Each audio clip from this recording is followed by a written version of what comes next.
黃生，hello 你好，係你好。咁咧俾我估下啦，我相信你大概60零到啦，係咪啊？都係6字頭啊，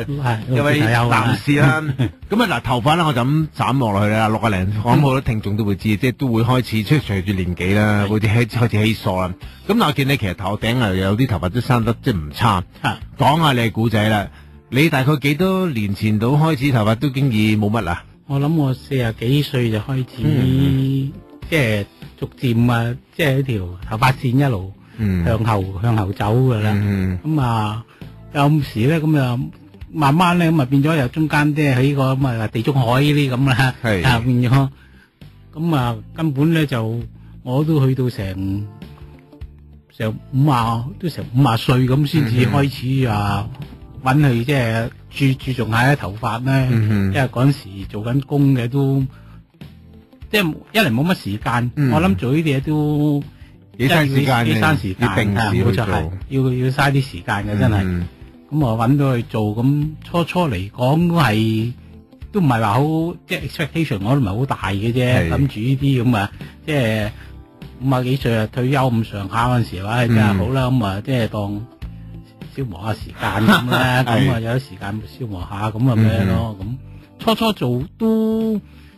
初即係初頭嗰幾個月咧，咁就開始好似覺得有少少進展，但係收尾咧之後咧就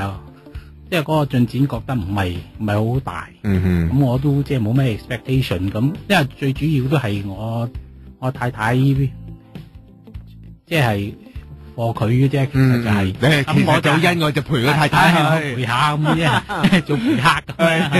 咁啊做咁啊，但係即係佢嚟講咧，即係。因為女人始終都我諗啲頭髮點都即係冇禿頭禿到好似男人咁嘅，應該嘅就女士就可能稀薄啲，男士就會禿過開始。女士又冇得點禿嘅，咁但係佢做得都好似幾好，咁啊跟住做落去咁，即係到有一段我都做咗都有成咩噶啦，4年前開始做嘅咧個 first start，咁收尾即係我都諗住咩噶啦，即係放棄噶啦。咁但咁啊，收尾咁啊諗住放棄之前，咁啊啱啱啊 Lily 就即係先嚟做，咁啊幫我咗係，咁啊做，咁啊我見佢做，即係變咗，即係開始見到有少少成效，係咁啊，所以依家一路做落去咁樣。嗱，我見到，因為我之前我同阿 Lily 同事傾過啦，咁開頭即係真係比而家少好多咧，而家見到上邊即係咁講啦，都60幾歲啦，係咪？即係我見可以生翻啲咁健康頭髮，我都覺得都真係奇蹟。